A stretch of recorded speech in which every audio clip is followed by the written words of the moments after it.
Hello and good day to you, my beautiful friends. I do hope you are well. Welcome to episode 128 of CrossButton VR, our journey into the world of VR. I'm your host, Reece, and it's an honour to be joined by Hippie Pickle once again. Welcome back, my dude. Still got the green beard. He's not changed. Yeah, still got the green. Well, it's getting a bit light compared to, it needs redoing. My roots are coming through. Yeah, it's almost like a greyish green now, isn't it? You poor fella. Yeah, it's no longer like full grot bags or oval. It's gone a little bit lime. Yeah, needs decent. It's not like the green. But I've been signed off at work on my new job, so I'm no longer green. I should probably recolor it. Oh, you allowed to actually have it green at work? Well, yeah, but I've got to tie it up for okay. some kind of health and safety thing. But it's my customers they like it. It's like they see so many different support workers, and it's kind of like, you're the dude with the beard. Yeah, I remember you. You're the one who has the fucking wacky beard. Yeah. So, I mean, I suppose I've, that's something. I've come across other carers in different teams, like, who I've never even met, and they're like, oh, you're the dude with the green beard. I'm like, okay, my reputation's already preceded me. Yeah. That's all you're going to be known for. He's just got green beards. He only good at his work. Yeah. He's got a green beard. Yeah, and I have the hair plaited as well for work as well. So. Oh, wow. Yeah, you need to cut the hair, man. I'm sorry. You do. No. You need to trim it. You need to grow your hair, man. I do grow it. Be more AJ. I bet AJ has got so much hair underneath that beanie. The problem with my hair is when it grows, it just stops here, and then it grows up. It doesn't grow longer. It just kind of goes up. It grows to here, and then it stops. I could channel me in at AJ.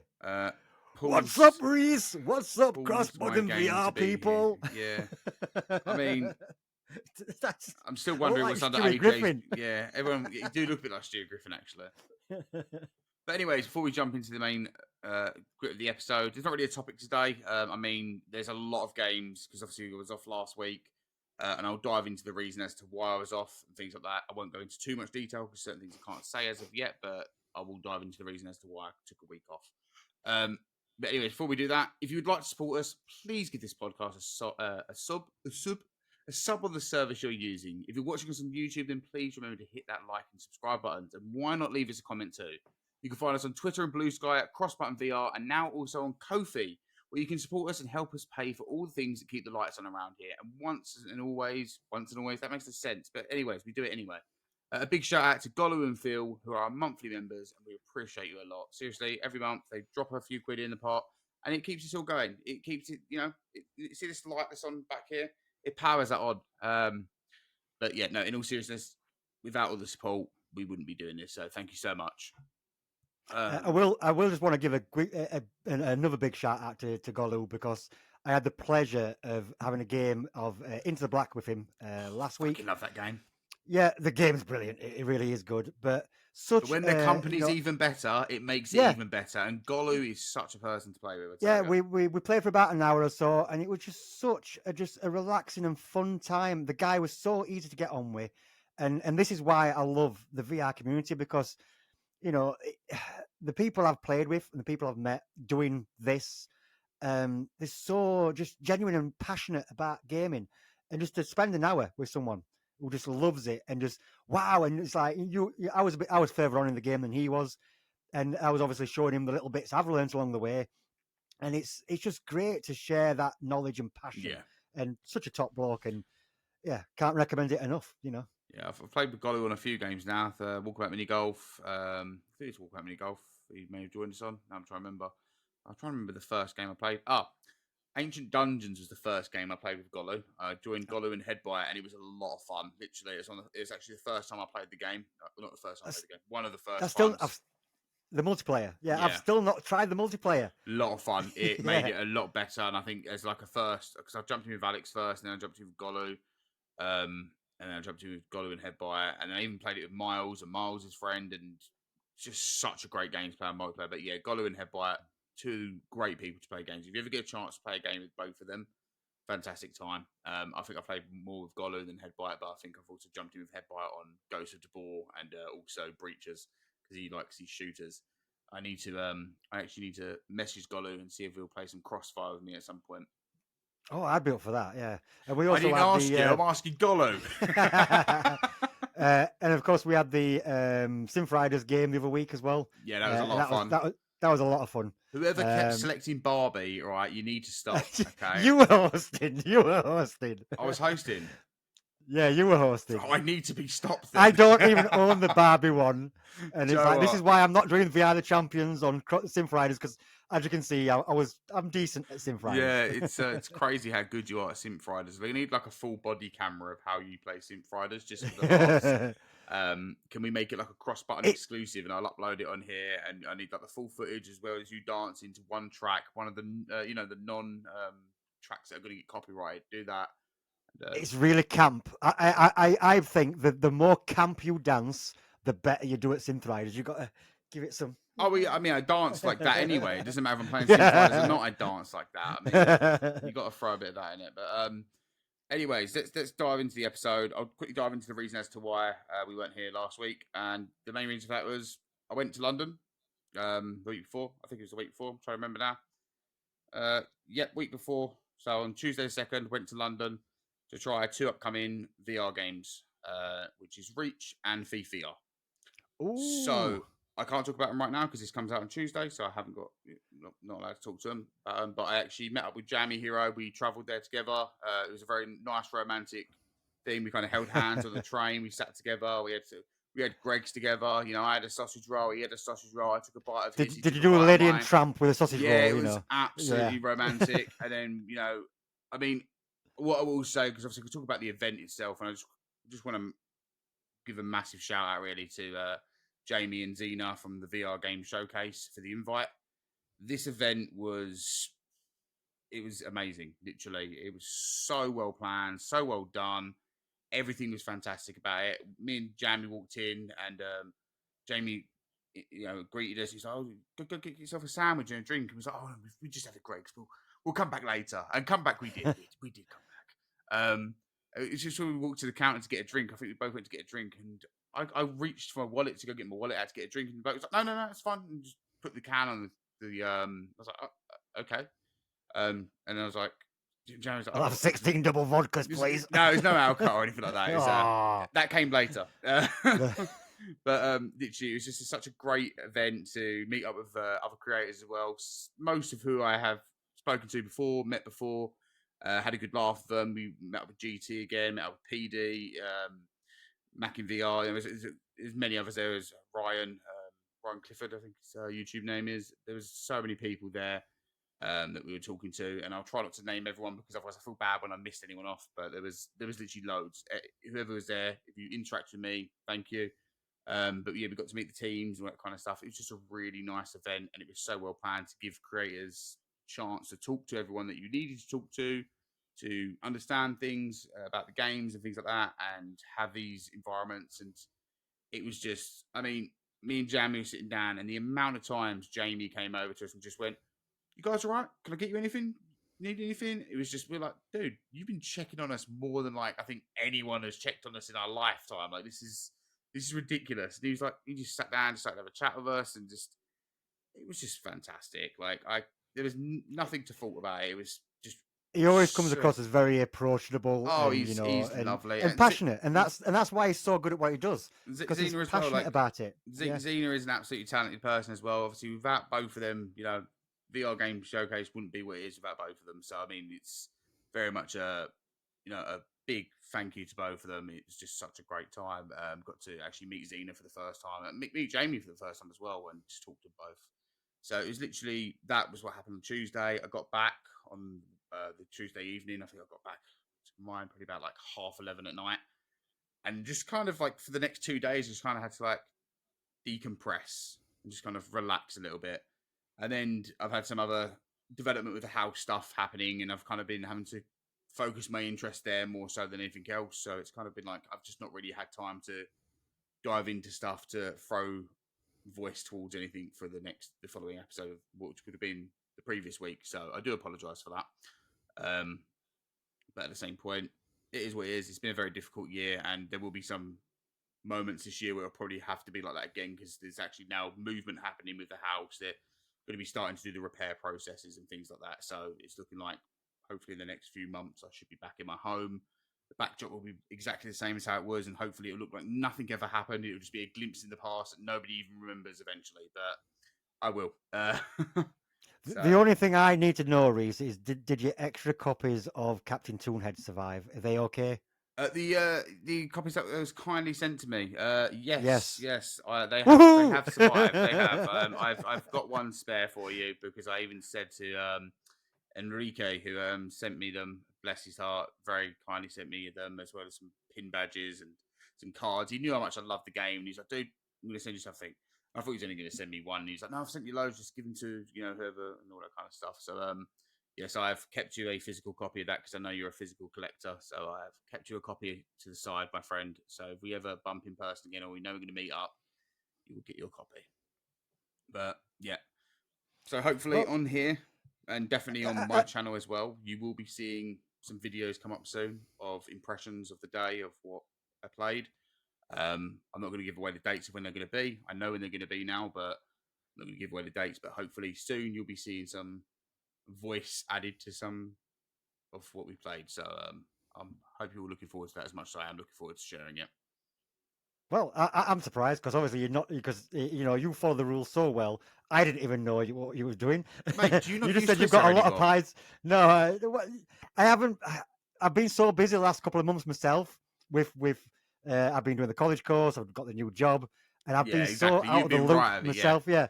Well, that's why that's the thing. That's why I didn't say to you, mate. We were allowed to say we're going to an event, and then Yeah, it yeah. got to on the day, and people were starting to say, "Oh, we're going to this event to play these games," and we were like, "Do that?" And me and Jan were like, might as well." So then we like took a photo outside the event with because they had like the posters up, and yeah. So I'm very much looking forward to talking about both of them. Just the day and everything like that. But I'm gonna calm it down before I end up going and saying anything about the games because I really can't right now. But I know people in the comments are gonna be like, "Tell us, Go on, something. tell us. Tell Yeah, us, go on. tell us. What was it Blink, like?" blink if it's good. Blink if it's good. It was actually quite funny because there was a photo and it was like in the backdrop was one of the posters of the game, and then on one of the content creators' hand, for some reason he had his thumbs down, and the other content creator had their thumbs up. But and then they're like, "Oh, we're linking it together. Does this mean the game was mid?" And it was really coming to this conclusion. And I was looking back at the photo, and I was like, "No, that person was just piss balls in the bat, and that's just that person's general. I'm taking a photo type of face and hand gesture." So was it like a collaboration between VR Showcase and End Dreams as well? Then, for that event? Obviously you had Thief there, and you also had End Dreams there for Reece. So you had both of them. So obviously it'd be in some form of a partnership, I'd assume. I don't know the ins and outs of it, so I'm not gonna go into detail. But obviously, Vertigo Games and Maze Theory as well as End Dreams are all there as a collective. But yeah, we've been told we can't say anything about the game specifically. But No, yeah, of course, yeah. But I've always heard, but End Dreams are very good with their, content creators getting the word out and showing. I always do hear they're really good at that. Yeah, Joe, I will say, for the first time I actually got to meet some of the End Dreams team, and some of them that I've been speaking to for nearly a whole year now, and we've had chats on video calls and things like that, and it was just so nice to actually meet them in person, just have a full scale discussion, and coughing. I need to let me take a sip of my drink. Wet my whistle. This video is sponsored by Pepsi. Yeah. Other beverages are available.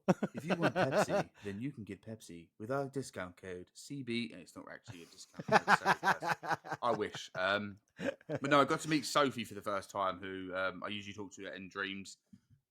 She's one of the people that works there. I'm not going to say her full name or anything like that because I don't want you all to start emailing her. GDPR, yeah.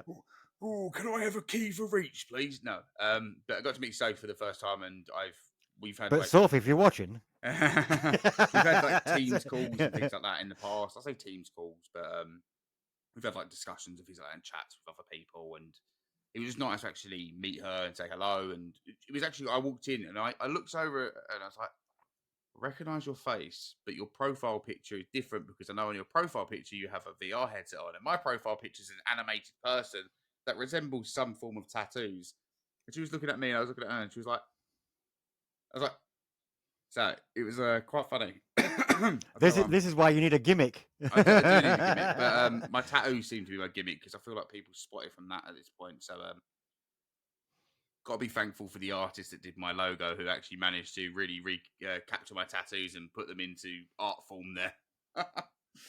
But Unlike the AI rendition I did that time. I can't even remember. But anyhow, yeah, the event was great, and just keep an eye on, obviously, CrossButton VR. Keep an eye on my Games with T channel, because there'll be thoughts circulating. Yes, I know it'll be the same thoughts, but I'm going to do it on both channels because some people may not be following here, some people may not be following there. You may not like podcasts, you may like content creating.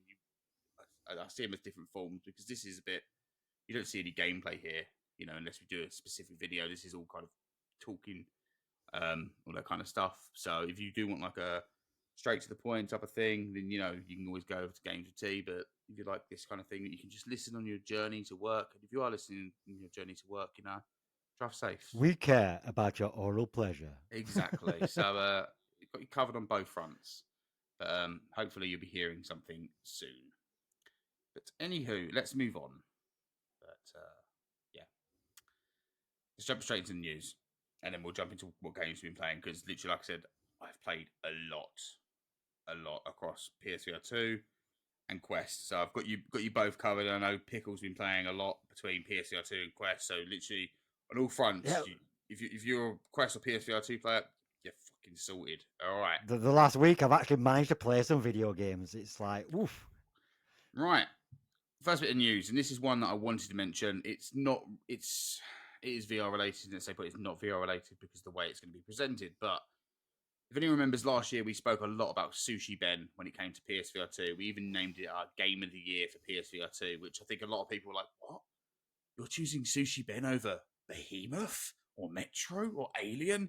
Yes, we chose Sushi Ben over that because that made us walk away with the biggest, shittiest eating grin on our face of just pure happiness. There was never a moment we weren't happy when we played this game. We walked away from the story just absolutely loving it. We wanted more.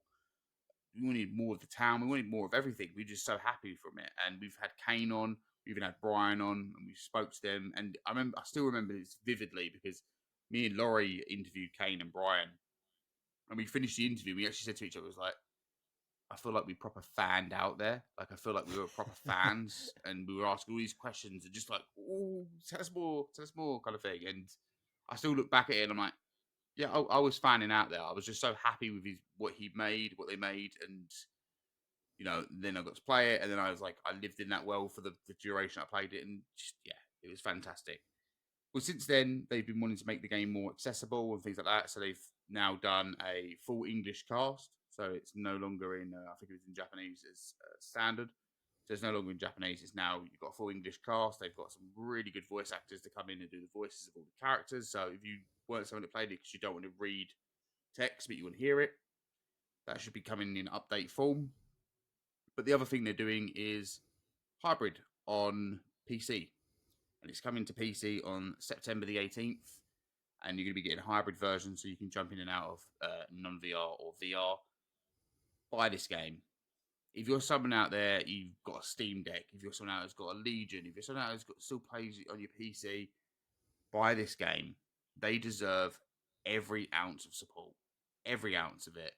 Their game is absolutely fantastic. The story is great. It's incredibly wholesome.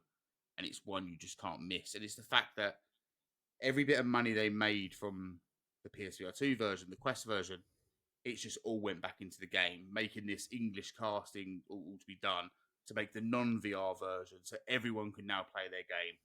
They've not went, oh, cool, we've made our money, let's jump onto the next game. They've went, no, let's recirculate, continue this. Here's me in the corner still asking for Sushi Ben 2, but I understand, you want more people to want Sushi Ben 2, not just me. So, yeah, definitely. Are there any plans to do like the flat version on console or? Trying to think if I asked him this in private or if he asked him this in public.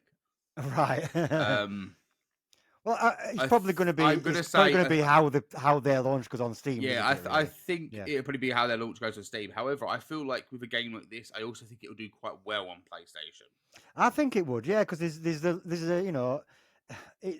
I'm not saying it's like a dating sim, but it's got that kind of story narrative. It's just very much an anime, silly anime game. Yeah, and we love that type of stuff. You're gonna love it. But yeah, I believe it's very popular. Yeah, I believe they should do it to PlayStation. I think it might be in their plans. I'm hoping it's in their plans, but I'm not going to say yes, they definitely do it because I genuinely can't remember if we spoke about it in private or if we spoke about it in person. So I kind of know, but I also don't know if it's definitive as well. So I don't want to give anyone false hope. But at the same point, I think they should. They really should because, especially with PlayStation, I don't know. My throat keeps drying up. I don't know what's going on. I take one look at Pickle's face and it just makes me choke up. Pickle, it's making me all dry up. I tell you, I'm reflecting your hey, rage. I'm just starting to all no, dry up. no. I make people moist. Oh God, shut up! I'm gonna. I said the moist. Oh, but... stop. But anyways, buy Sushi Ben. If you don't have it, if you don't even play PC, just go out your way and buy it on PC. Just give them some money. If you bought it on PSVR2, now buy it on PC. You know, just yeah. If you've got a PC, you can afford it. Just buy it. Joe, I genuinely don't know what you're going to need to run this on, but I feel like it won't be the most demanding game to play this in non-VR, and I'm tempted just to buy it again to play it on my Legion. So yeah. But anywho, next bit of news. Nintendo. They did the Nintendo Direct. I do not watch these. I don't watch Nintendo Direct. I don't care about my Switch. I've got a Switch. It's a dust collector. I genuinely wish I left it in the house to just go vanish. Because I never use it. It's the biggest waste of money I've ever spent. And I know a lot of people go, "Oh, you use the Switch." I don't dislike the Switch as a console. I don't dislike the Switch as people who like the Switch. It's just not good for me as a console. There's nothing that ever comes to it goes, "Oh, I want to play that." There's never been a single game I go, "Oh, I'm going to pick that up." So, yeah, not for me, but I know a lot of people love their Switch. But anywho, Virtual Boy is getting a comeback. Well, I just got a notification of Gamer Time's got a new video out, and the thumbnail is a Virtual Boy. I've not watched it yet, and I've not heard this story because it's not my ecosystem, but I know something's going on. So fill us in, Reece. So I was in the group chat. So obviously, you know, Alex and Ben, who previously were here. Well, I said before my time. Alex was here in my time. Ben was still here, but he kind of faded into the background when I joined. Says a lot about me. It's not that, wasn't it? But in the group chat we're all in, they basically copied the link and went, "Oh, Reece, this one's for you." And I was like, "Shit, Nintendo actually doing VR there?" Yep, Nintendo's doing VR. So I click on it and I'm like, fuck. So they're not doing VR. Yeah, they're not doing VR. Instead, they're bringing back a failed venture of theirs. And I'm going to word it like that because I think at this point, the Virtual Boy, and I have tried it once. I tried a game on it at EGX back in 2023, I think it was.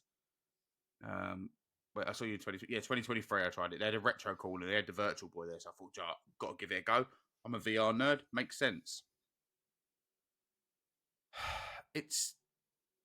Think of gaming now on a 3D TV and throwing a blanket over your head. So all you're seeing is just the TV and nothing else around you. That's the Virtual Boy. That's it. And that's why they can make it like this. So you can put your Switch in this Virtual Boy dock because you're now slotting your eyes in the little gasket, which has one of those things. So you're like that. Just to look at a blank screen and play a game with your Joy-Cons. So this was kind of a rumor going around before the Switch 2, but it's kind of like there's a possibility they could make some device where you can slot it into and it could do, you know, a VR style image like you used to get with your phones. You put them into, you know, a dock and you get a VR type experience. But I don't think that's what people were envisioning. No, I mean, and I'll be honest, yeah, I did look at it and I go, "Oh, I don't use my Switch at all." But I'm tempted to buy that thing because at least it looked better on my desk than it being slotted into the Switch dock that I'm not using. And then I was like, it can't be that much money. They're doing two versions, by the way. They're doing the fouled Virtual Boy version. And also their fouled cardboard version, because you ever remember the Labo cardboard thing? Yeah. Also, Nintendo, if you ever want to work with us, please, by all means, you can find our emails everywhere. You know, they're on YouTube, they're on Twitter. You know, you can find us, you can contact me. We can circulate some discussions here. And I'd love to check out your Virtual Boy. I'd love to check out your fouled Virtual Boy. My word in this right now. But no, as a consumer, it's not for me. But then again, nothing around the Switch has ever been for me since I've owned one. So I feel like for me, it's just another thing I'm looking at. I'm going, oh, I could get that, and I was tempted because I was tempted to play some of the. Cause even though the game I played at EGX wasn't good, it was a bit shit. I also understood that this is an old device. This is an old game. So, and then I saw that they're doing an online subscription, and that's how you have to play these games. Now, I don't know, and please, if anyone knows, let me know in the comments because this really changes my decision on the whole thing. Can you just buy these games separately, or do I have to sign up to their online service to play these games on the Virtual Boy attachment that I have to spend, I think, $79.99 on? Because I think that changes a lot. But like I said, Nintendo, you know where we are. If you want us to, talk about your Virtual Boy in more detail, but it's not really VR. It's never has been. It's just been. I think back then it was more so. You're seeing games in 3D, but now you see games in 3D on every single platform you play on. It doesn't have its mark anymore. If you get what I mean, it's kind of lost Because that. they could make like a cheap headset what does a similar thing to what the Mate, 3DS does, just and actually, do what we've and all that would even asked. be some sort of thing. But they could do a standalone headset of a lower spec, and people want to play Mario Kart, they want to play Metroid, they want to play Zelda, they want to play these games in VR. You've got these big IPs, and people want these. You could make a lower powered headset, Quest 2 specs, Yeah, which would be cheaper, and you'd get a shit ton of people buying it. You don't have to compete with the big boys. You don't have to compete with high end PCVR. You don't have to compete with with PlayStation VR2, Quest 3, Quest 4. You can go backwards, but give people the IPs they want, and it's a no brainer. People would go out. I'd buy one. I'd buy one to play those classic games in VR. It's I just mean, it's like I like Mario. Sorry, I know I say it wrong. It's the Essex way of saying it. Mario. Yeah, Mario. It's me, It's Mario. Mario. I know it's Mario, but it's Mario. It's It's just me, the games way. with T. Yeah, it's just the way us Essex lads say it, and I do apologise for that because I butcher it every time, and I get brought up about it all the time. But Like your I reviews. I love my reviews. Reviews, mate. Review. Review. Review. It's not review. It's Review. review.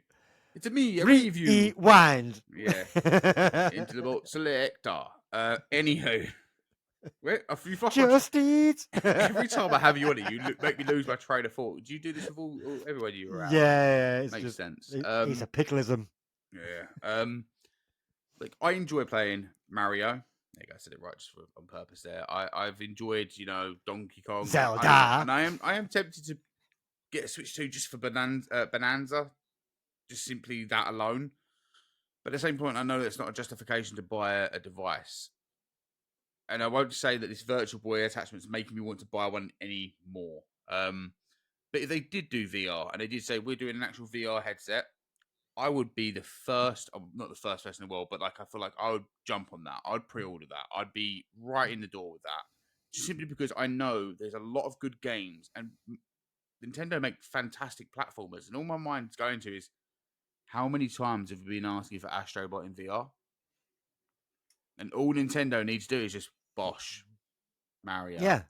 There's Bosch, so many Mario Donkey games Kong, which would just translate and so well to you it. got like Metro Prime as well, proper boomer shooter in VR. Well, it's a Metroidvania mixed with a boomer shooter in some ways, but it's more Metroidvania, isn't it? But yeah, there's so many great IPs that would be fantastic in VR. And I remember when GT was on here, he was actually saying there's a division in Nintendo that are dedicated to VR research. And I mean, I've not ever looked into Money it, for but nothing. it does seem that way. But it looks like all the research went back towards the Virtual Boy. But maybe they're trying to scope whether this is something people want. But that's not what VR people want. What VR people want is you to do a VR device with all your fantastic IPs, and it also gives another device for devs to port their games to. Another ecosystem with people that won't want to go to PlayStation, won't want to go to PC or Quest. They like the Nintendo. It opens the door to so many more things. So yeah, if they ever I, did do VR, I'd definitely jump on it. I would. I feel like it's in the way, but people can feel Meta can do things a lot better than Sony. I think it's a cultural thing because they tend to be, in the East, they tend to be quite reserved, and the Meta will just go right, let's do it, and they're more, let's just take us time and see. But it's like if you really look, people do want it, Yeah. and Meta will just give it you, and they'll throw money at it. But What's I that? You think want like a Deadpool Nintendo and VR? Sony, Sweet. yeah, and I just think they're a little bit more reserved, and they're very cautious, and they're very protective of the IPs. But it's like this: Sony's got so many great IPs, Nintendo's got so Yeah. many great IPs, and it's kind of like, come, this is the thing. What's wrong with PSVR2? The thing is, make Sony's 2 or not. 3. Yeah, just make 2 or 3. I'm not asking you to make your whole catalog. Make 2 or 3, and this goes with Nintendo did VR as well. Make a device, make 2 or 3 IPs. See how well they do across a span of 12 months. Not a month, not 2 months, because VR is such a slow growing thing in terms of sales. Not everyone will jump in and buy a VR game. And devs, start making demos, and we'll get onto that more when I talk about another subject soon. But like, make one of these IPs, give it 12 months. If it is an absolute flop in your eyes, and I mean a flop to the point where you look at VR sales and not like, oh, this is Assassin's Creed on PlayStation versus Assassin's Creed on Quest. Don't look at it like that, because one's a flat game, one's a VR game. Look at it in comparison to VR games, things like that. Then decide at that point. Mountain. Yeah, then decide whether, was this really worth it? I mean, hell, maybe Sony did that. But I also don't agree that you can judge a game that was sold with every single VR headset. Well, let's say at least 60% of the VR headsets probably got bought with Call of the Mountain, because it made sense, didn't it? Yeah, it was 40 quid for a 60 quid game, so that's what I did. It's got to be done. It's got to be done. Yeah. So, I mean, and this isn't a shade to any VR things. I'm not doing that here. This is more so me just saying, I want more IPs. I want VR to thrive. And I also understand that we need these IPs, because there is nothing better than when you play a game that you've played in non-VR. Like, take Metro, for instance. That, for me, was like walking through areas that I've walked through before. Even though it's a completely new game with new environments, being in those Metro tunnels, similar to how they are in the non-VR game, was absolutely mind-blowing experience. And I think that's why it kind of shot it's up familiarity. Yeah, it's the universe. Exactly. It's the belief of it. And it shot up more for me just simply because of that reason. Not any other reason. I liked the game, I did. But I'm also not going to say it's for everyone, because I fully believe it's not for everyone. But at the same point, for me, I think it hit every single mark. Yeah, but Mura is on literally 80% of VR games, unless you're Bloodius or, into black developers. It seems like no one else can seem to fight Mura properly. Anyways, let's move on to a little bit more news. DPVR, who you may know, released PC VR headsets. They are now releasing a budget-friendly pair of AI glasses. So a bit similar to like your Meta glasses, your Ray-Ban Metas, your Oakley Metas.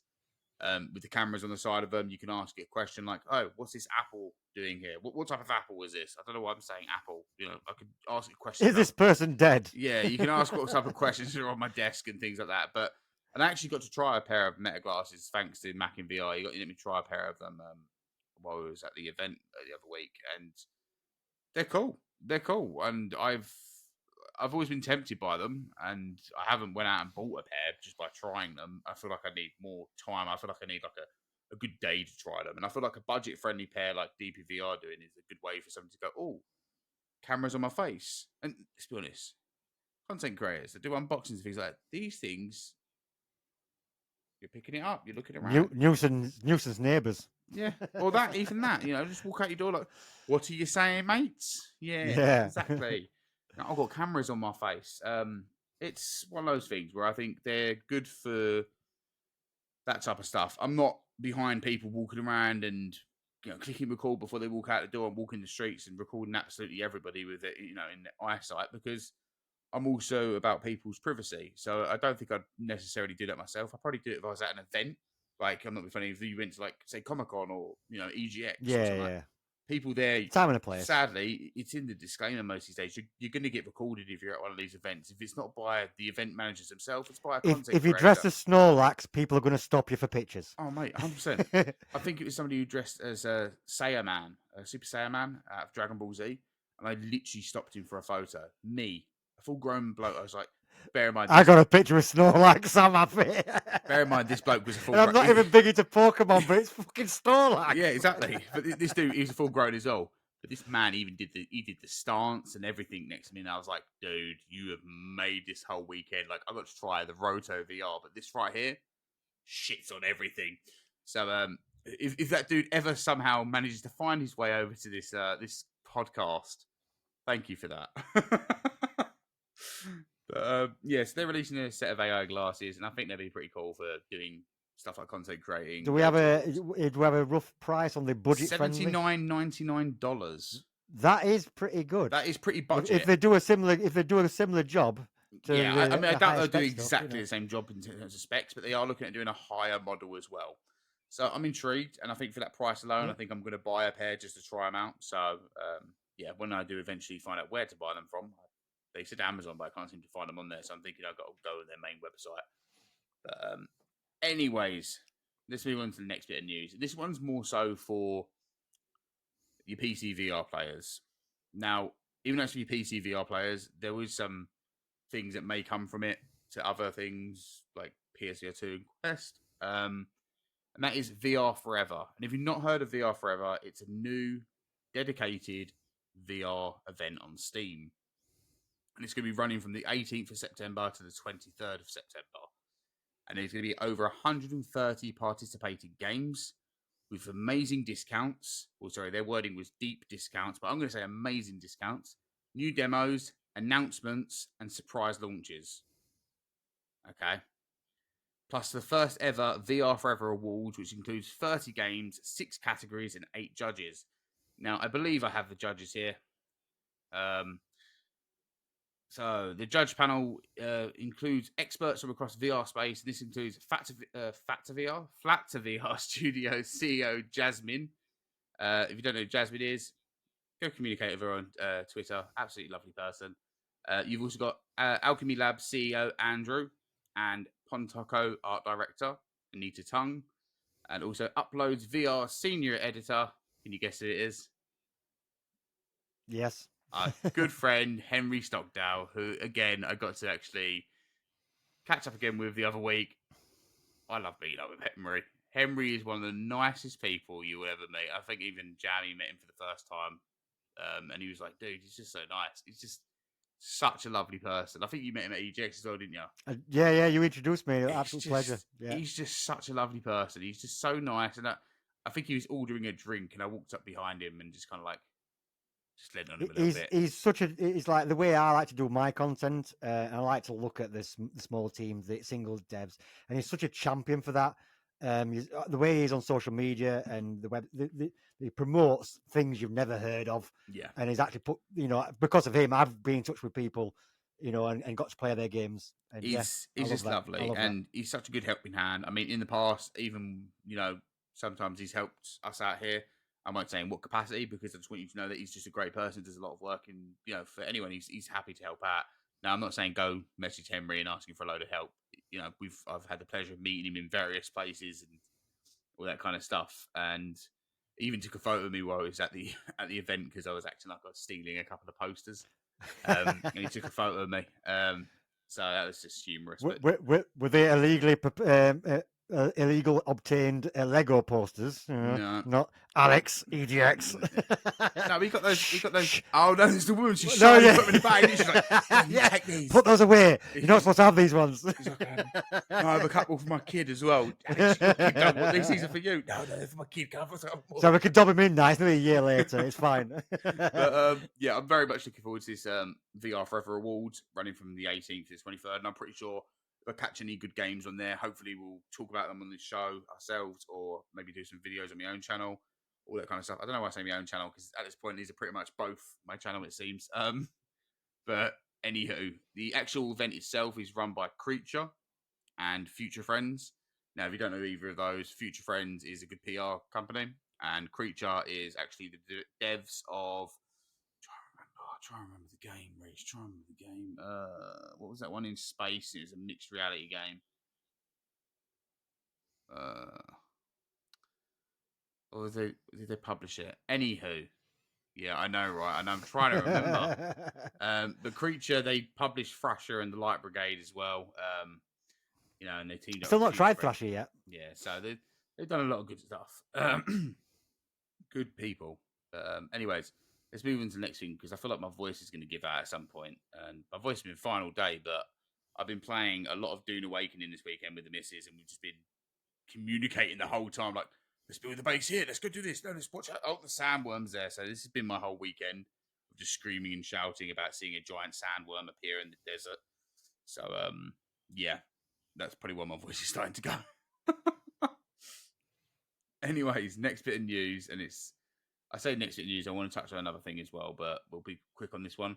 Beat Saber in August reached #1 in US and the UK, and I kind of wanted to mention this because even though it ended support, and I saw a lot of people online called to boycott it on PlayStation, I think it just kind of shows the fact that no matter what, even they do end support, the game is a good game, and you can't deny that fact. It is a great game, and it's such a well-known game, and that was the whole thing we was not arguing about. We was kind of saying this is a well-known game, podding support. It's not like I'm trying to think of a non-well-known game. I was going to say like something like Breaches. Say Breaches pulled support, but Breaches is very well known with people. But you know, to get what I mean, like the scale between them two is very different. So it's almost If like you like rhythm games, it's just one of the easiest and most fun things to pick up and play. Yeah, it was not one where they pulled support, but yeah, I feel like even with the support pulled, it's still going to keep selling. It's still going to keep getting people involved because that's what they know. And if they bought a PSVR2 and they're like, oh, Beat Saber, they're going to buy it. They just are. There's no doubt about it. But, and the last bit of news I want to talk about, because who was it that mentioned it? It was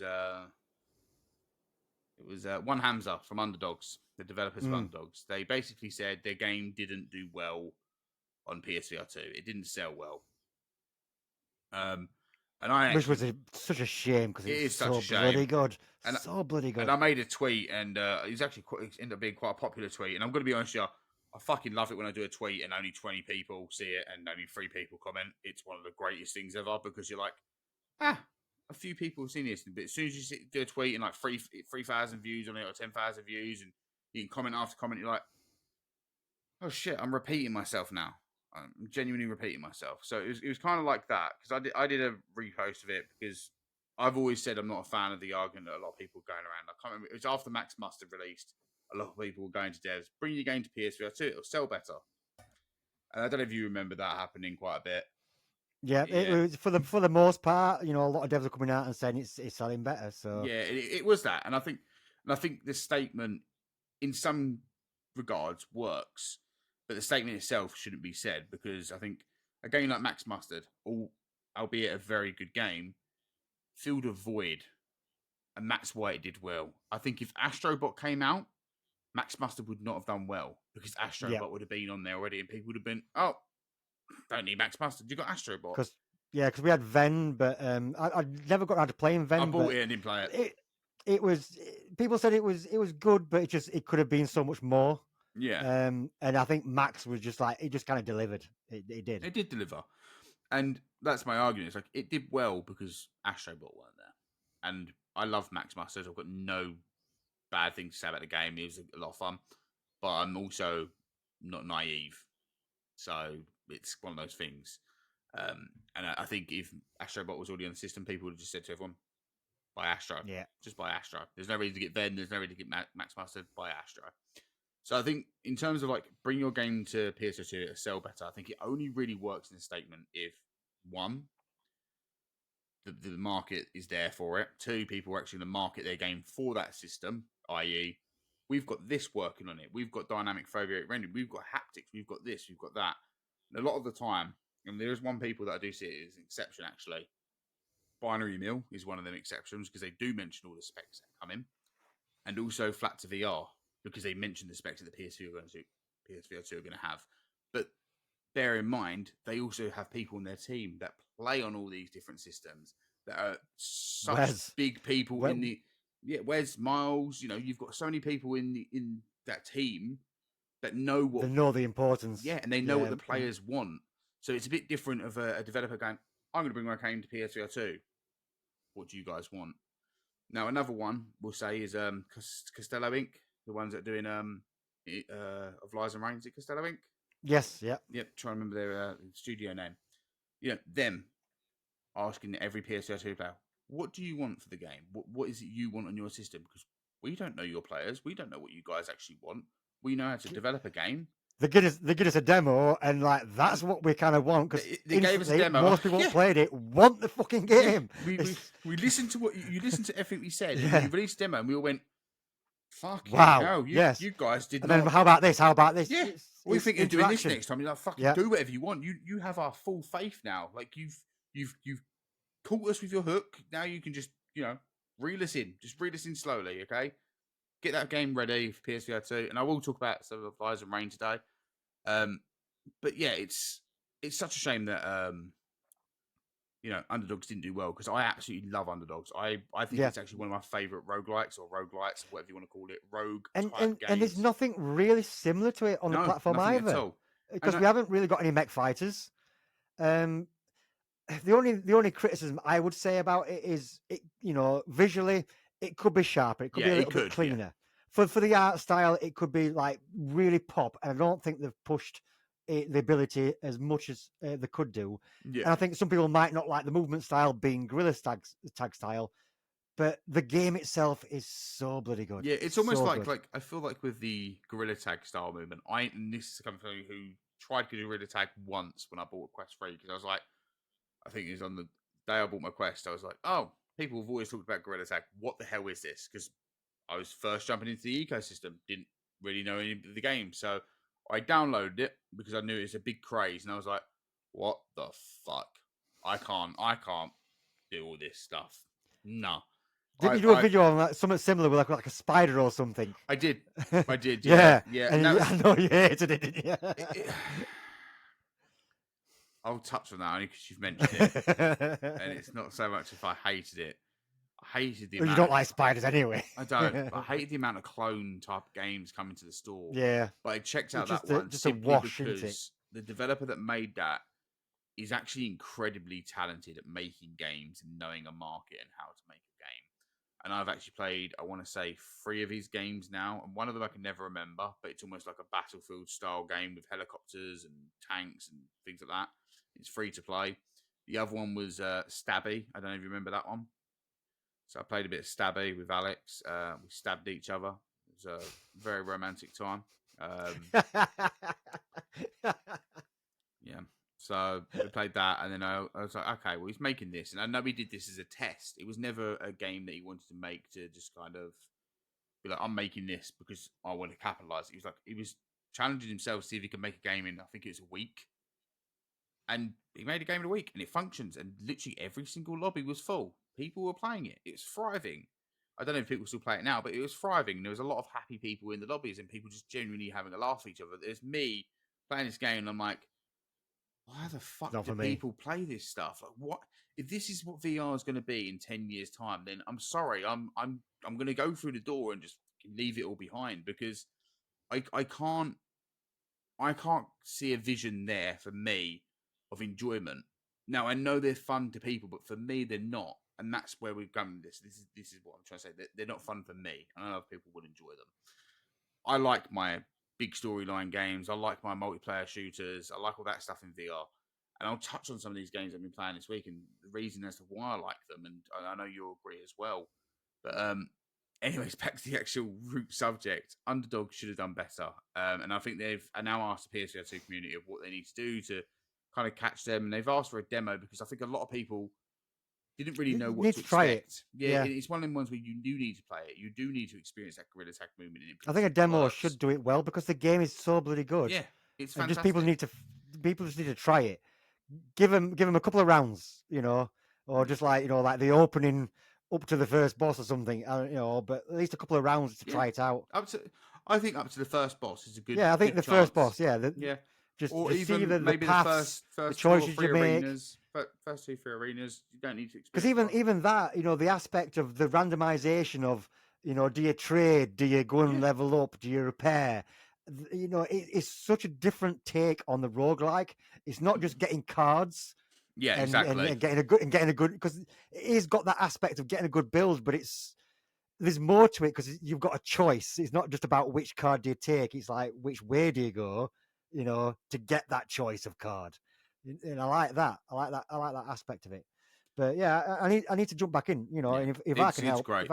if I can make some content to try to promote it, I'll definitely do it because you know I want to see that multiplayer come, and I don't want them to not Yeah. do that multiplayer on PlayStation because it's not working for them. Yeah, because You clearly know, the game and I done want that well. multiplayer. It done well on Yeah, Quest. I think it done well on Steam, and it just seems to have fallen flat on PS2. And it is genuinely one of the greatest roguelites out there in terms of just gameplay and just how fun it is. And it's also one of them games that perfectly blends exercise into having fun in a game. And it's a workout. it It's a is. bloody work. You need your fan Yeah. on. And another game then, so it went on to, I think, another person saying about one of their games, and it was it Deceit, the people that made VR Skater, showing the gameplay of their next game. I say the gameplay of the next game. It's meant to be like a downhill mountain bike game. Downhill mountain Yeah, biking. yeah. So it's either Deceit or Deficit. I think it might be Deficit. I feel like Deficit sounds more like it. You've got the case there. Have a look on the case. Tell me the developer. Oh, Why are you taking your glasses off to read it? Where's the logic in this? yeah. Well, because these are my distance glasses. Yes, deficit. You're right. And Perp Games. Deficit, yeah. Yeah, deficit. Yeah. Okay, yeah. So I mean, they showed a little bit of their next game, and Not defecate. no, they're looking for a publisher. They're looking for investors, and it looks great. It looks like a really high quality mountain bike game kind of thing. Like, it does look pretty good. And I'm gonna be honest, I've got a VR skater. I've got it on Steam. I didn't get it on PSVR2, and I will probably buy it on PSVR2 because that's where I usually jump in to play more VR over a PC VR game. PC VR is usually more by like, I can't play this game anywhere else. I will play it on PC. If I can play it anywhere else, it's instantly going to be I will play it elsewhere. So I probably will pick it up because I've not played VR Skater. So I've still not made content out of that, and I will tell you that came out the first year, wasn't it, of PlayStation VR? Yeah, first year. And we had a really hot summer, and I started playing it, and it was so hot, and I just couldn't commit to learning so much when I was sweating my absolute ass off. And I've just not had the chance to go back to it, you know, because I've got into more content creation, getting keys in, etc. And it's just been sat on my shelf. And you know, I apologize to the, you know, I bought it to support them on. You well, know, you've done your job then. You've done your job. Yeah, but I also want to make content because what I played, I really enjoyed. Yeah. But it's got a steep learning curve. It has, as everybody says, and AJ will bat for this game every time, and Brian will as well. They love it. You know, I know. Brew Pounder absolutely loves it. One of my good friends, Gritty Gaming on Twitter. I say one of my friends. I play with him quite a bit every now and then. I haven't played in a while, me and Gritty, but Gritty was probably one of the first. I'm just wondering for the next game if it's going to be a bit more open, because I think if I had some instant criticism for a little, that's quite streamlined, kind of going down a corridor. And there's not much variation. I'd like a more open exploration type area than just like an A to B run with little, you know, left and right sides and middle you can go to. What I wanted to get to as well, and I think this might kind of makes me understand as to why certain games won't sell on PSVR2, and I've kind of been thinking about this. They also came to the plate and said VR Skater didn't sell well. Because somebody said, "Oh, VR Skater sell great on PSVR2," and I don't know where they got that knowledge to think it did, and they actually responded back saying, "No, it didn't sell that well." And I'm like, "Okay, so now there's two things: is the sales you're expecting not considered too well because it hasn't paid for the price of the game, which sadly a lot of development doesn't do that. It more so you'll always be at a loss until you make something that's a trend." So they said it didn't sell well. I don't know in what capacity it didn't sell well in their eyes, but it's also made me think: do PSVR2 players just not like any game with full-on motion movement where you're kind of going like this with your arms, or you're going? Yeah, but they both are very active. And I'm trying to think if like they're both produced by Perp, but I'm not saying it's Perp's fault. No, Perp are great. because Perp did a lot of advertising for both of them. They still market. Yeah, and they were marketing really well. So they still market VR Skater. I think there was like you silly PSVR2 fans, why are you not buying these games? I also know Frankie absolutely loves VR Skater as well. Like that dude still plays it and still loves talking about it. Like he loves that game. And it's just my social media feeds was you know, for both around launch, before launch, full of it. You couldn't escape it. So I think it's the last thing I'll probably say this because we need to talk about the games. There's too many games we need to talk about, and I don't want this going on for 2 hours. And I need to cook steak. Is that nice? What type of steak? Now you've thrown me off. Yeah, rump. Rump. Okay, you can't go Because I'm a tight ass northerner, and No, I'm no, like, no, no, I no, like no, no. sirloin, Stop, but stop. You can't go wrong with a bit of rump steak, all right? As long as it's cooked right, it's juicy, and it's good, all right? Okay, you can't go wrong with it. plus like the 9-ounce steaks for like 14 quid each, or Steak, 14 quid for both. Steak is expensive. Yeah, especially when if you're buying a steak just for yourself, you can kind of go, oh, well, I'm not buying for two Woody's people. in Holbrook, Suffolk. I'm not buying for two people tonight. I can go a bit more expensive. But yeah, I think in general, like maybe PSVR2 players, and I do agree that the age bracket for PSVR2 players is probably a little bit higher than that of some people that have Quest. And I will say Quest is a bit of a balance in some ways. It is very much dominated by a younger audience, but there is also adults on there that will play games. And then PCVR is kind of the same bracket as how PSVR2 is. They both kind of feel like, oh, we're missing out.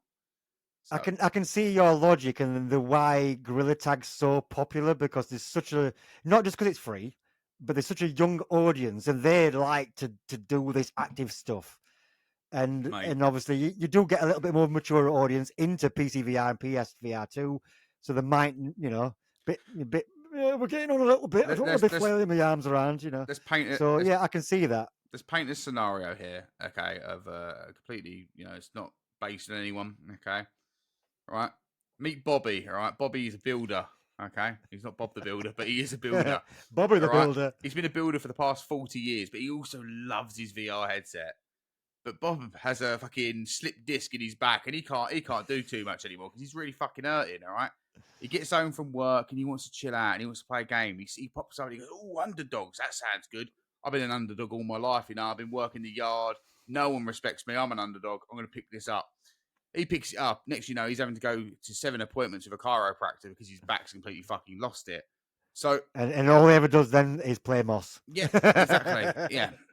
And I'm not saying that's everyone's situation, but I'm trying to get to here and paint that as the picture is that people. It's the demographic. People, have had struggles in their life. Can't always do these certain things, and sometimes playing a game that will have you do all this kind of stuff.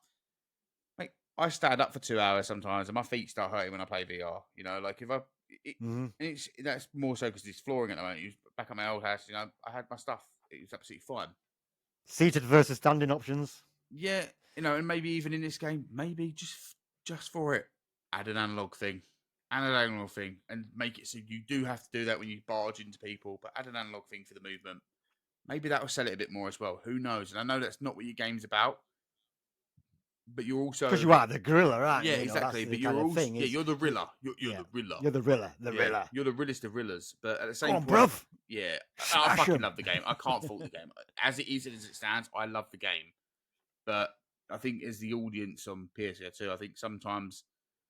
And I'm not saying everyone on PSVR2 is like a 70-year-old person. I really feel like I want to play Underdogs right after this podcast, but I've got to go and cook. Just everyone go walking play their PSVR2. Oh, fuck. Oh, I got to reach down to pick it up. Oh, my back. I'll do 20 minutes, guys. 20 minutes of Into Black. It's like, it's not like that. We're not like that. That's not what I'm trying. If it already had multiplayer, you could understand different control systems. Could be an advantage. Yeah, exactly. But that's it. If you did the multiplayer and you put in a control option for the analog sticks, then maybe force everybody to do just the one movement style online, because that would make it fair. I'm gonna be honest, yeah. I think analog would be a disadvantage on that type of game. I do, because I think you won't be able to move as fast and dodge from side to side how people would, because you kind of fling yourself. But at the same point, I don't. It's part of it, though. It's the activity of the game, and you've got to be really aware. I don't know what PSVR2 players want, and that's not my job to figure that out. My job as a consumer, and also my job as a content creator, it's not a job, but is to kind of talk about these games that are awesome and that you should play. And Underdogs is definitely one you should play. It's one I've done a review on. It's one we spoke about here. I mean, even Laurie, who wasn't very much like I don't know what I'm going to think about this game. He loved it. Alex enjoyed it. It's one of them games where once you play it, you're probably going to like it, but it's probably something you won't be able to play every single minute of the day. Yeah. But it's like it's an hour session type game, Let's do a couple of runs, and then you'll take a break. But anyway, chill out, play a bit of No Man's Sky. Let's talk about some games. Yeah, we've been playing this week, and I'll start off with a game that I played that came out. this episode goes on Tuesdays. It came out on Friday, I think, or maybe the Thursday. And it's called Odania Sport Arena.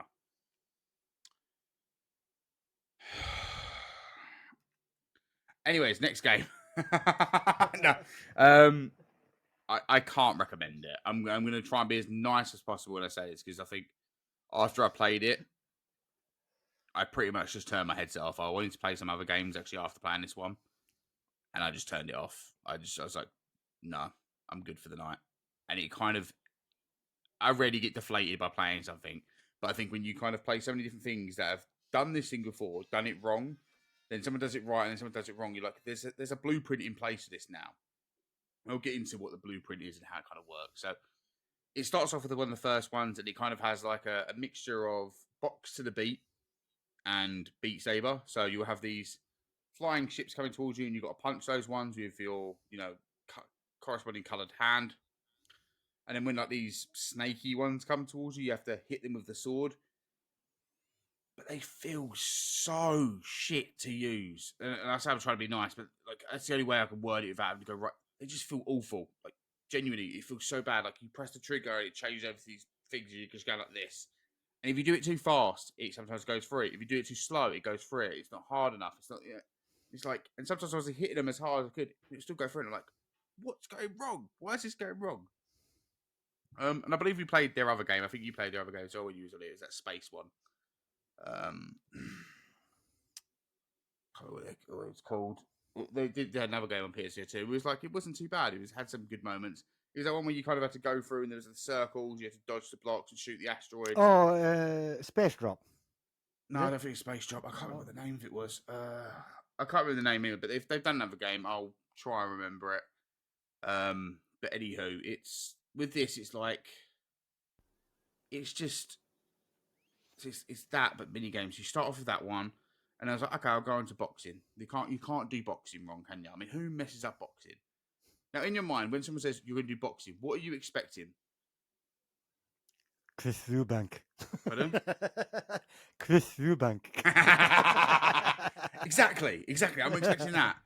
Not expecting fucking balls appearing in front of me just to punch those. I knew he was drinking. I was just taking a drink. I worded it that way on purpose. But anywho, I know. It's like I'm back at work, just balls appearing at me. Yeah, exactly. But it was just like, so you get these 6 balls appear in front of you, and you got to punch the corresponding colour. Now, I know it's a mini game type of game. It's a reaction test. But exactly, it's not really boxing. Boxing, I'm expecting someone to punch back at me. So I was like, okay, cool. At least that one works fine. On to the next. And then the next one, it was I had to throw a ball at these things in the sky to destroy them to get. And it's meant to be like an exercise game. It's called Sport Arena. Okay, I'm going to let you know I didn't work up a sweat on any of these. Absolutely any of them did not work up a sweat in any way, shape, or form. So I had to throw this ball. The throw mechanic doesn't bloody work properly. It has like a zero gravity. So you throw it and it kind of just goes. That'll be the enemy there. It's like, okay, and I hit him a few times. I was like, oh, this is just frustrating because there's no throw assist. And let's be honest, in VR, with how tracking can work, sometimes throwing doesn't always work properly. You've got to have good throw mechanics in the game if you're going to add anything that's sole objective is to throw. It doesn't work properly. So I was sorely disappointed with that one. Then the next one was golf. Don't know why, but it's golf. You have a ball in front of you. Guess what you got to do with that ball? You've got to hit enemies with it. Couldn't hit a single fucking one because the platform is flat. The enemies are up here. There's no ridge. There's no ridge to kind of hit off of to make it go. So I was like having to try and hit this thing really hard and try and wedge it. Couldn't hit a single one. And I was like, why is this a thing? What is sporty about this? What makes me go, this is a sports arena? No, this is not fun. And then the last this is the avoid game. Yeah, and then it was the last one. And this one was what really frustrated me. You have a racket, okay? So if you have a racket in VR, you want your racket to be like that, and so when you go, you can go like that and go like that. So your hand is turned that way. So let's say the square of the racket's there. You're hitting it like that, and you're hitting it like that. It was done the opposite way. So the racket, instead of being like flat with your hand like that, so you're able to hit and hit, it was done so the racket was like that. So I had to go hit, hit, but I couldn't hit it because I was having to twist my wrist back so much on that side. It was absolutely fucking hurting my wrist. And if you're doing it really quickly, you're gonna fucking hurting yourself. And I was like, this is standard stuff. This has been in VR games before. How have you not played a couple of VR games yourself and went, that works perfect. That's exactly how I'm going to do it on my game. Instead, you've went, that'll do. Let's ship it out and see if anyone plays it and buys it. Without any updates, without anything, please avoid this game. Okay? And to the developer that has kindly sent this, I do appreciate it. I really do. But if you want me to test out any updates for you, I am single-handedly now. I will give you some of my time to test out any updates you do to let you know whether I think they're working fine or anything like that. And if you want to do that work, I'm more than happy to kind of give you some. Just literally, I'll talk through it with you. I'm more than happy to go on a chat, email back and forth. Just let me know, okay? And I'm more than happy to offer that. It's just as it stands right now, I can't, in my right mind, tell anyone to go out their way and buy this game. I can't. I really can't. Yeah, be willing to put in the work, and we'll help you. And but if you're just going to leave it as it is, do one, son. Yeah, I'm trying to be as nice as possible with the game, but I'm sorry, the game is just, it's bad. Your other game you made was actually quite fun. I'm sorry, I can't remember the name of it. I really can't. And I suppose it was quite forgettable, but at the same point, it worked and it functioned. Whereas this one, it's like your functionality of each mode is there, but they don't work properly. And it's frustrating. And I don't want that from a VR session. I don't want anyone to have that from a VR session. So, yeah. But then, let's go into a game. How about the one what came out on the 5th of September? What one was on the 5th of September? From the sister company, Superpositional. Is that the game name? This is a spin-off from CM Games. Oh, you want to talk about that one next, yeah? Yeah, go on. You want to talk about Unloop next? Yes. So I've not played this as long as you. I've jumped into it. I love the concepts. I think it's a lot of fun. I think it's hilarious. When you first hear your own voice back when you're trying to figure shit out, I think I died for like a few times. What the fuck am I doing? For fuck's sake, like that. And I died. I died. I said, for fuck's sake. So every time my loop was dying, you just keep going, for fuck's sake. I was like, So I didn't have to shoot that loop because he was annoying me. I was annoying myself with my own bloody voice. Such a great concept. Such a fantastic idea. It functions so well. And I mean, this is a game as well that has so many moving bodies. And it's like, you can just keep dying. Boom, boom, boom. And it really does. Some of these puzzles really make your head scratch. Like, it's like... There's been a few rooms I've got in there. I'm like, I know exactly what I'm doing. I'm like, nope, you don't know what you're doing. Yeah, it's like, and then you're talking to yourself. Craig, give me the card. Craig, give me the card.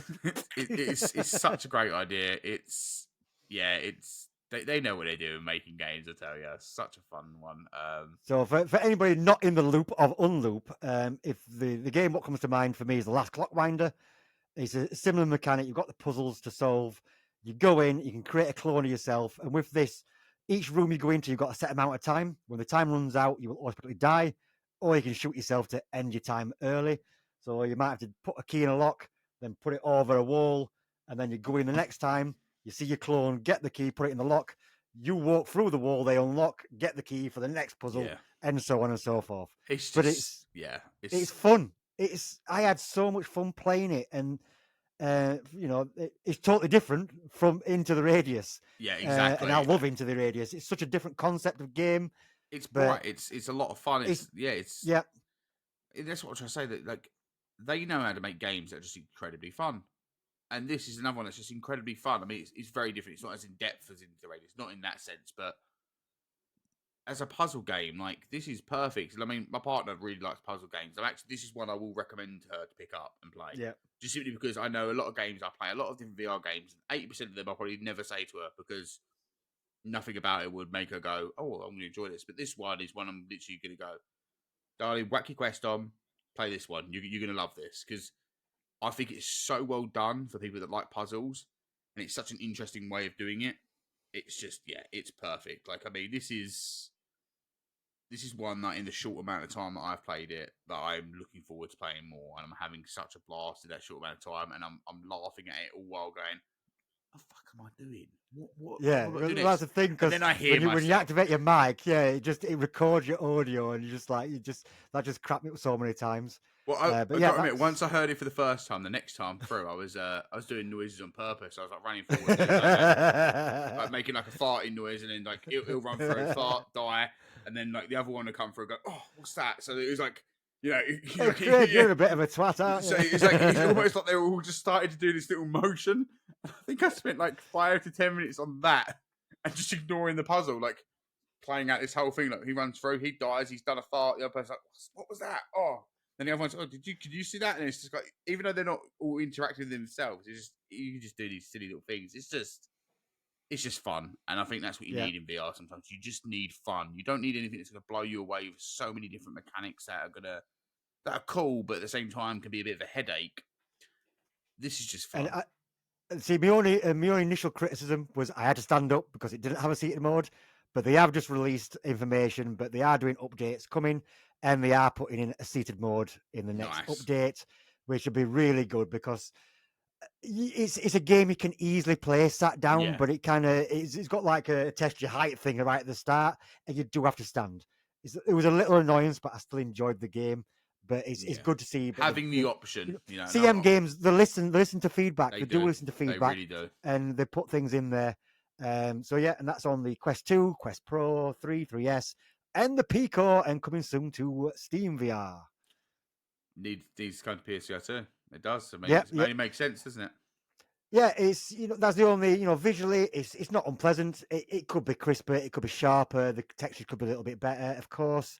And I yeah, but it's the game's so fun. It doesn't matter for Yeah. me. It And I looks think that's the good. thing with some It looks games. good. I think that's It the doesn't thing. have to be fantastic. Yeah. Yeah, I think that's the thing as well with some Quest games that come to PSVR2 and they don't do many of the updates. I'm almost like I say to people, it's like, even though this doesn't do exactly what you want it to, this is a fun VR game, and you need to play this VR game still because it is fun. It's not necessarily a good PSVR2 port, but it's a good VR game. It's a bit like Hide the Corpse. I'd argue that that's not a good a PSVR2 port, but I will argue that it is a fun VR game to play with your friends and just have a good laugh. And one person tries it, and the other person, it is a fun VR game. But as in terms of the PSVR2 port, it wasn't that good. Um, but at the same point, I just expect things to be a little bit crisper, a little bit yeah, sharper. usually Use the haptics, if you do the resolution a little bit, have a little bit Yeah. better graphics, and usually You don't have to throw all the bells and whistles because yeah. if the game's good, the game's good. And it's Like I like said. if it's a small type of game as well, like and people go, "Oh, is F dynamic favorite rendering?" You look at the game, and you go, "It doesn't fucking Yeah, you need don't it. need It it. doesn't need it. Yeah. Like it's fine." But yeah, Unloop. In the short amount of time I played it, I would say that it's one definitely for people to try out. Um, I mean, I've not played enough to turn around and go out of your way and buy it now. But I know you've played a lot more of it, and I think you would probably say go out of your way and buy it now. And I think Yeah, I think it's a good price they're offering. in the And time I've played it, like in the short time, I think I'm inclined to say the same, and I'm looking forward to jumping back in.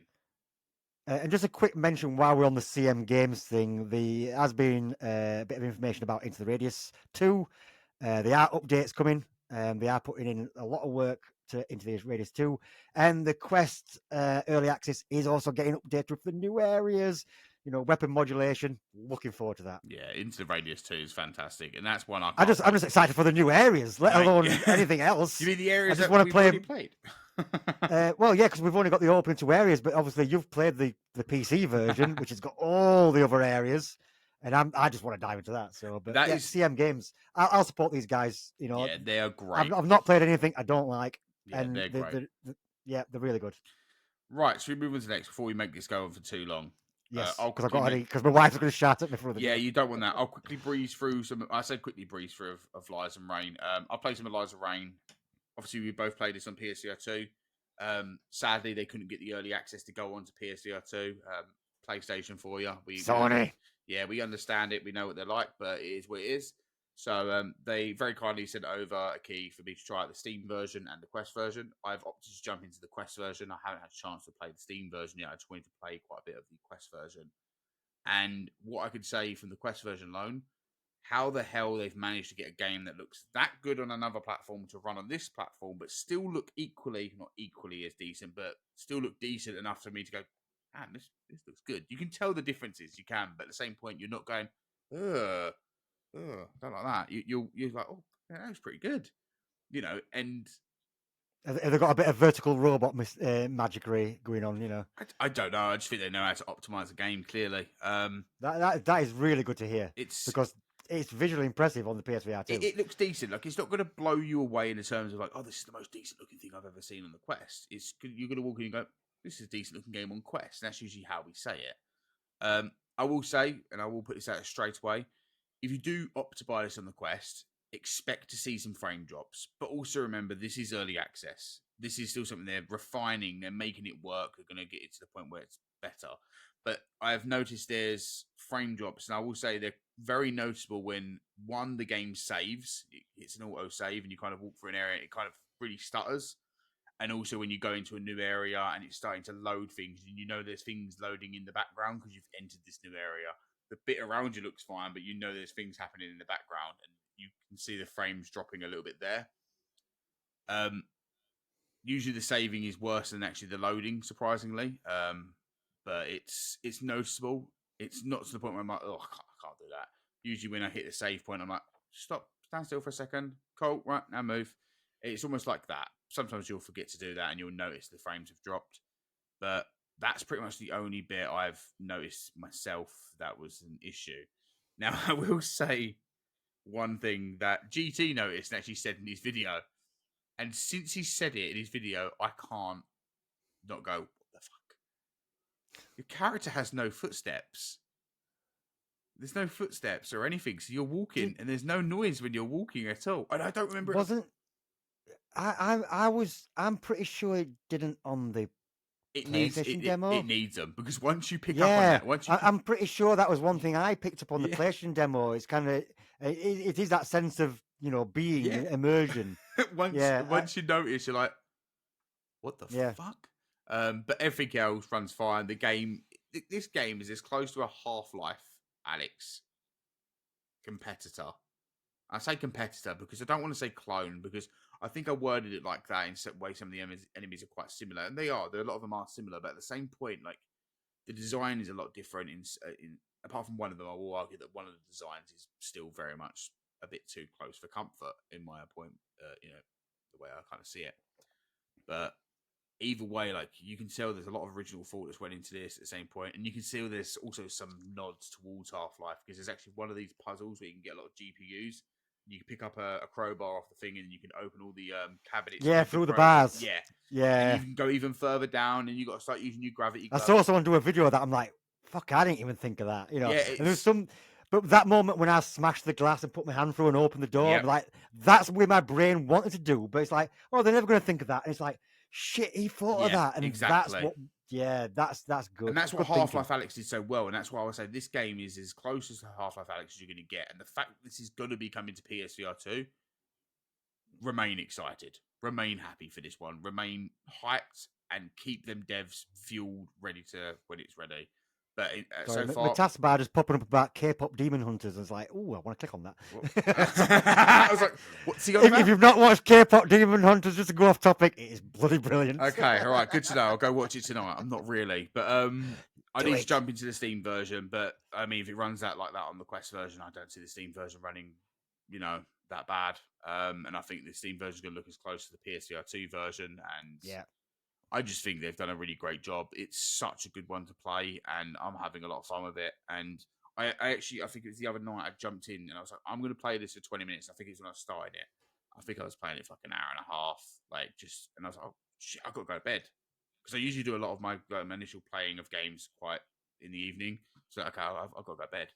But yeah, Of Lies and Rain, definitely one to pick up. Having a lot of fun with it.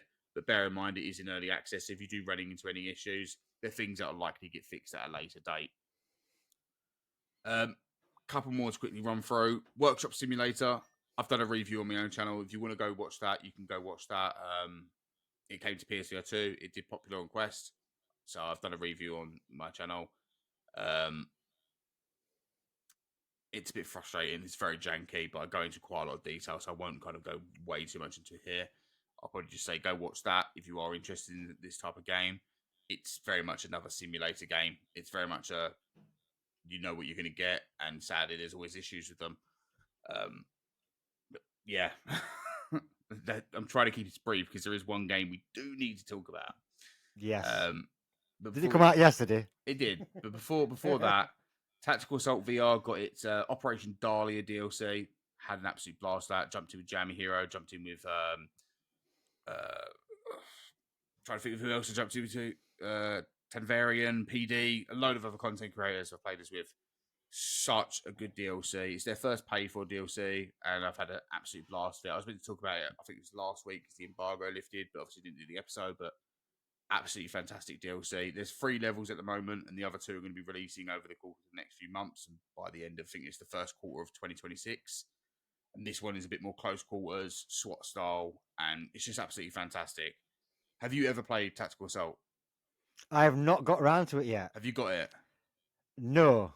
Okay, all right. We need to change that. We really need to change that. You need to play. You need to play Tactical Assault. I know you love this game. I'm a big advocate for it. Of it. Yeah. And do you know what? It clearly me saying to people, you need to play this game. I've nagged Jammy so much to go, dude, you got to play. You've got to play this. And he's like, okay, I'll give it a go. And he jumped on. I was playing the Steam version. I don't usually play the Steam version because this runs good. I was say because Jammy hasn't got a Quest, has he? He's just got Steam. It's Steam, yeah. So he jumped on the Steam version. It is crossplay. I can play it with the crossplay between Steam and Quest. But I was like, Joe, what? I'm going to jump on the Steam version as well because I haven't played it on there for a while. So let's do that as well. So we're both on the same visual ground and things like that. And he was shooting for a bit and he's like, oh my God. And he looks at me in the game and he went, dude, I understand why you tell me to play this. Like, I understand it now. Like, I understand why you keep telling everyone to play this game. I genuinely get what you mean.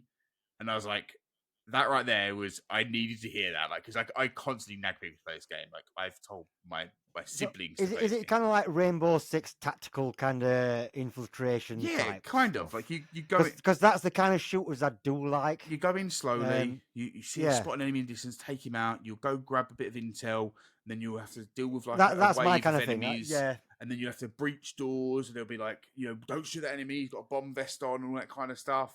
And then in the new levels, you now got to secure the hostages. You can, wound enemies and, then handcuff them, all that kind of stuff. It's just so many variables, this game. And the thing that puts people off, and I will say it, and this isn't a discredit to the game because it doesn't bother me, is the visuals. People look at it and go, I don't want to play that. It's not hyper realistic or anything. But the audio, the gameplay, everything in that field is absolutely fantastic. So, yeah, go play Tactical Assault VR. But now we're gonna quickly finish this episode off with talking about one game that released on Friday. And I say Friday, you said yesterday, but that would be Monday. Surviving Mars. All right, Pioneer. Pioneer. Got to say the Pioneer bit because when you search Surviving Mars on the PlayStation Store, you'll get loads of Surviving Mars games. Yeah, not Pioneer. So yeah, Pioneer, Surviving Mars, Pioneer. Previously came out on Quest and Steam, came to 1.0 recently, and then the week later it came to PSVR2. And yeah, I like it. I do like it. You didn't play the early access, did you? I didn't play the early access. Joe, what? It came out, and I remember when Surviving Mars came out because I remember your stream happening, and I think it was like I want to say maybe. I did a video or two, didn't I? I want to say it was either the month of or a couple of weeks after I had the house fire, and at that point I was like, yeah, I'm not playing anything new. I'm kind of like, I've got a back date of these ones here, and it just kind of got to the point where it's like, I'll play it when it fully comes out on PSVR2. And I played this so heavily. You did. I remember you constantly talking about it. So I was like, okay, I'll play it when it comes out and talk about it here. So I'll quickly say what I've played, and then I'll let you rally on because I know you absolutely love this game, and rightfully so. And all I will say for people as a new player into this, take your time with the controllers. Don't jump in and go, oh, it's just pissing me off. I'm not used to this. The controllers are very much a bit of a learning curve when you first play it. It's almost like there's so many different variables. So like this hand will show your inventory and this hand will show you different things, but then this hand won't do that. And it's like, okay, cool. And then you can only pick up one thing and put it in your bag, or you can press the trigger and put it in. It's like, kind of gives you VR moments, but also takes away VR moments to make it so you can do things quicker if you don't want to be going, constantly moving your hand to put things in your bag. And I was like, this is going to take some getting used to. And then I got to build, and let me say, the building, oh god, they've knocked it out of the park. The building is absolutely amazing. Like, I built the one bit, and I built the other bit, and I was like, okay, and it's like, add power, and I was like, oh my god, there's different variables, and how, like, I remember, like, I think it was But you haven't Brian's. got the solar panels yet. Yeah. The solar panels are lovely. I remember like Brian saying like how crazy you can make your building on this, and I was like, I can fucking see it. I can envision how I'm huge going build to area. make this thing look once I've got to that point. And like, I think I've only probably played for like an hour to an hour and a half at the moment because I've genuinely been busy. And I was like, dude, I was like, I could just envision of what I'm going to make, and that was making me excited. That was making me want to go out and buy it. Like, not buy it. It was making me want to go out and like loot more stuff. And just off of what I could envision, and I'm not usually someone that can't envision what I'm going to make in a game or make it. Even when I'm decorating a house, I can't look at a wall and go, "Oh, that look good green," and then I paint it green and go, "Ugh, that looks shit." But with this, I could be like, I know exactly what I'm going to do, and yeah, it just really hyped me up. It's a lot of fun. It's basically that great part of No Man's Sky without Exploration. Yeah, exploration, looting, and building, but not having Well, to yeah, fly it's around just space and do all that kind of stuff if you don't want that. gathering, resource management, and building. It's just, yeah, it's just good. It's got such a good loop because it's like you start out and you need some basic resources. You get your blueprint machine, you get your workshop where you can build them in different machines. There's different stations, and it is kind of like, right, I need this resource to do that, and then you need, right, okay, you get research points for completing objectives. Then you get the rocket ship, and you've got, right, I've got to gather this resource to get money, because you need the money and the research points to get the more plans, and it's just a good circle. And then, oh, okay, I need to make this material, but how do I make this material? But that's the thing, the game doesn't hold your hand where you've got to unlock previous blueprints to get to the next blueprint. That. It's like, I was like, well, yeah, it's kind of like, well, it's wanting an alloy. I can't even unlock the alloy because you've got to unlock the previous things, The bit that made me realise it doesn't hold your hand is when I was like, he was like, I'll build this thing. I think it was like, I had to build like another thing to put in my base. And then my power went out. I was like, what the fuck? You just told me to build something. And then it didn't say how to fix the power. So I'm looking at the power thing going, all right, I'm no fucking electrician, so I have no idea what I'm going to do. Network supply, network demand. I see what it's telling me. And then I was like, okay, add it on. He's like, I was like, for a second, I was like, why have you told me to build something? Then you've not told me how to, the solution to this situation you've put me in, you arsehole. And then I was like, no, okay, I get it. It's kind of telling you that if you do over, put too much wattage into the system, it's gonna fail, basically. And you have to add more sources and things like that. And I just thought, you know what? It was probably what. Now I look back at that bit, I was like, that's probably the perfect way to teach me, because I was like scrambling, like, fuck, I can't craft anything there. I can't go into that. I can't do this. Like, and I was like, okay, now I need to pull this one away, add to the system, redo it. And I was like, okay. And it's just a good way of making you learn that mechanic of, if you do put too much shit in here, you're gonna fuck up. You need to see. Just going back to, like, from your first play kind of perspective about the interactions, that's like my only criticism really about the game. It's not as VR. Yeah, I think that's my only criticism as well. And that's the most negative thing I can say about the game, because I've got to put. I love the game. I think it's a must-buy game. It's my kind of game. I love exploration, gathering, building, crafting. I love it. But I've got to put my objective hat on, and I think, well, some people are going to be put off by that little aspect. That's what I'd. But once you learn what it does, you get used to it. The little menus, each different button, and they have put some more interactive things in. Like, you can now get the backpack off your back, and you can actually touch the screen to actually craft things instead of just using the laser pointer. Because when you point at something, I was just using the laser pointer on the screen. Yeah, but you can actually touch the screen. Yeah. I didn't notice you can grab things in the box as well, grabbing it with your hand. Yeah, and you can a little bit, and it's not as VR as you like, but see, I think, is there any? I spent 3 hours just doing a basic base to get the basic resources to go and explore and open up other areas, and there's like is it 11, 12 areas to unlock. Yeah, I think It I will watched your take you some stream time. last night where you was kind of explaining the different way the areas are done as well. Do you know what? I'll give you this. Like when you explain a game that you know a lot about, you know how to explain things in it's almost like an idiot-proof way where anyone can watch it and go, "Oh, so that's what I need to do," Yeah, and you do that that's really that's the well. way I You like to you do. do Yeah, that really well. You did it with Into Black as well. I'll say that I watched your Into Black video where you did like an overview of the hub, all that kind of stuff. And I was like, this is what this does. This is oh, you and I see will this. say, like This is from how my you'll get to perspective that. You know. of me as a viewer, like on your channel, I think you should do more of that, more things like that. That's Yeah, just my no, I compliment to you appreciate that, man. because literally you kind of explain it in a way that I think anyone go, oh, okay, he's not making me feel like an idiot. He's genuinely just showing me the ropes in the most politest way ever, you know. And yeah, you do it well. So, because I was watching that, I was like, oh, okay, so that's how the maps and things are. Because I didn't understand all that. Like I said, I hadn't played it enough. I think. But that's the thing. It's like Into the Black doesn't hold your hand with some of the No, gathering it mechanics, doesn't tell you about a and lot of and stuff in the and, hub. and yeah, and this doesn't hold your hand. It's very much just chuck you into the deep end. But I kind of like that. Some stuff is a little bit self-explanatory, but then sometimes it's not that obvious, you know. And yeah, that's just the way I like to do content, you know. Yeah, I it like does to put well. it from a point of view where some people are going to get it instantly. So yeah, Yeah, I understand exactly. that, and some people are going to like, wow, okay, that might be a little bit more complicated, you know.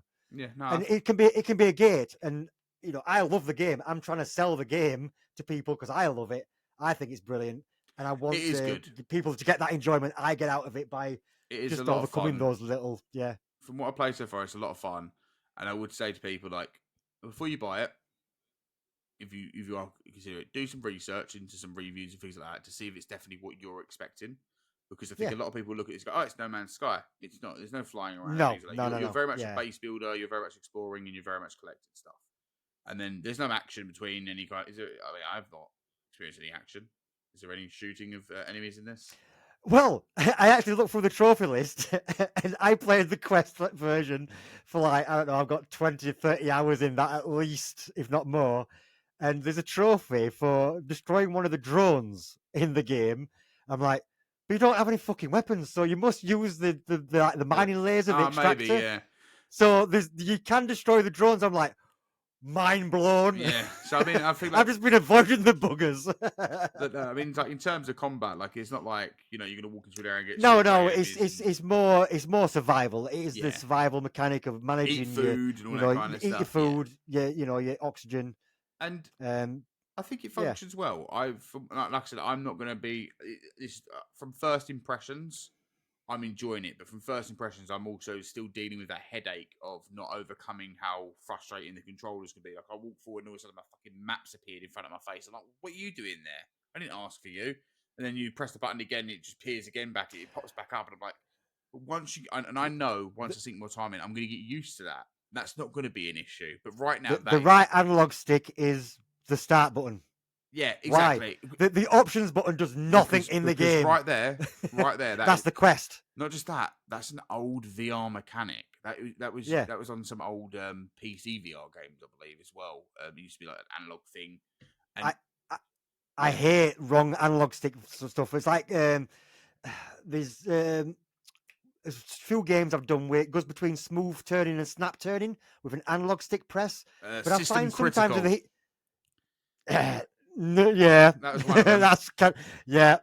But it's kind of like I find sometimes in the heat of moment with fast action or doing Yeah, stuff, it's so easy to push those in. it is. And if you just crouch, it's not as bad as opening a menu or changing your bloody movement style, you know. But But yeah, no, I think from my perspective, I'm liking it. I'm having fun with it. I need to get past the headache of the controls first and get to understand that. And I feel like if I played it from the Quest, but I think that's one of the reasons why I'm glad I waited because now I'm seeing it from the perspective of somebody who's playing this game for the first time of how a lot of PSVR2 players are. And I think it can be quite controller frustrating at first, but not in terms of this game's bad. It's more of in terms of this is a bit of a headache to start off with. But I know once I've overcome that, I know I'm going to be really having a great time. I'm already having a good time, and I'm really excited to see what I can do in it in terms of the base building, and that's what's making me want to go back. So I think from that alone, like it's a reason for me to say definitely consider this one. Once I played more, I'll come back to it and let you know, my final thoughts on it. I might even be doing a video on it at some point. It just heavily depends on, you know, timing. It's just everything's so busy at the moment. And of course, like Flat to VR and Impact Reality, they They're know the great. They know importance what of they're doing. telling people it's 90 native, it's using the foveated rendering. But I will say the Quest version is still visually impressive. It's mainly when you're moving and the textures, it's a little bit more limited on the Quest. Yeah. I think visual quality wise, there's not a massive amount of difference I between mean, the there's no headsets. mirror on the Quest one, is there? Well, yeah, the clarity I find is good on the Quest, but the Murray's not. It's not No, bad Murray, but I can see it's kind of it's there a little noticeable a bit. little bit, yeah. But the lighting effects and the increased haptics And the shadowing and does things kind like of that as well. the shadowing. You said it. Exactly. You said it on your The stream, first and time it's I also walked something I out, and noticed. Yeah. in the opening area, there's the two mountains, and you see the shadow going across the land, and I'm like, I swear I've never seen that before on the Yeah. Quest version. It's kind of like that kind of ooh. Yeah, because that It's type of just those stuff little wouldn't be on the differences, Quest version, just for I think if you're playing it optimization. on the Quest, you're not going to be disappointed. It's still it's the game's brilliant. So either version, you're going to love it. But yeah, go buy it. It's from Pickles. Like, I mean, you've always said to me this is a great game. You always have, and I can see why you love it. Like, and I think I just need to play it a little bit more to the point where I'm like, okay, guys, you need to go out and pick this up. And I'm not saying I've played anything to make me feel like it's bad at this point. It's just I can't really. Wait until you unlock I the bike. can't sink. If you've not got the bike yet, yeah, I can't sink 30 minutes or an hour into a game and go buy this unless it's like this is a rhythm game and it's the only one mechanic is slicing. I can tell you that, but like I've not tried the bike yet. I've not tried anything else. I don't know if I'm going to ride this bike forward and instantly go ugh, or it's something's not good with it. It's and for me, my own personal, I need to test those things. But even me as like coming into the PSVR2 version, it took me like between 2.5 hours to even unlock the bike, which is then you can get to the other areas quite easily. So, and that's me knowing what I'm doing to get to that point. I need to sink some more time. It takes some time, yeah. And that's the thing. It's a time sink. It's a time sink game. You're getting your money's worth. And I've got a lot of time sinks as well. And that's the issue right now. My whole life seems to be like a time sink right now. But hey, that's why I do this cross 2 stuff, because it's a good way to be able to still tell you stuff. Same way Pro does it. Sometimes he doesn't review a game, but he'll tell you about it on Gamescast. You know what I mean? It's a good way of doing stuff. But no, so far I'm liking it and looking forward to playing more of it. But yeah, one thing I will say, obviously a lot of these games we mentioned today, they are on Quest, they are on PSVR2. But if you do use the Quest version, you do buy Quest games, you can use the code CBVR and you can save yourself a little bit of money when you buy these games. We always forget to mention this, and it's one of the things I'm starting to try and remember to mention to people, just because gaming's not cheap. It's not. So if we can save you a little bit of money, then yeah, go ahead. As a Northerner, I approve. I will walk the extra mile to get that pint of beer 10p cheaper. Do you know what? I can't deny that. Like, if someone's selling a drink like £3 cheaper somewhere else, I'm gonna go there. If it's a pound more expensive, I'm probably gonna be like, I'll take the pound extra. But anyways, I think that is enough for today's episode, because we're already going nearly into an hour and 40 minutes. But yeah, and I'm getting a message off my wife saying, I'm hungry. I had that last week, I think it was. But news done. A lot of games. Apologies. We'll try not to miss episodes. It's just it's just been hectic. Anyways, thanks again, everyone, for listening. If you've enjoyed this episode, we'd love it if you could please tell your family and friends about us. And if you'd like to get more involved, then please don't hesitate. Mate, I do this every time. It's just I should do this at the start. But yeah, don't hesitate. Drop into the Discord and say hi to us. And thank you for everyone that's already done so. We are the champions. Yeah, exactly that. I've been your host, Reece, and once again, I've been joined by the Hippie Pickle. If you want to go check out his stuff, he'll be added in the actual description of this video. Go over to his channel, watch his stuff. Keep these. I'm doing things at the moment. He is. He's uploaded videos. Yeah. He's probably uploaded. I've done videos. I've done a live stream last night. It's like, wow. But yeah, we'll see you again soon. Take it easy and have a wonderful time.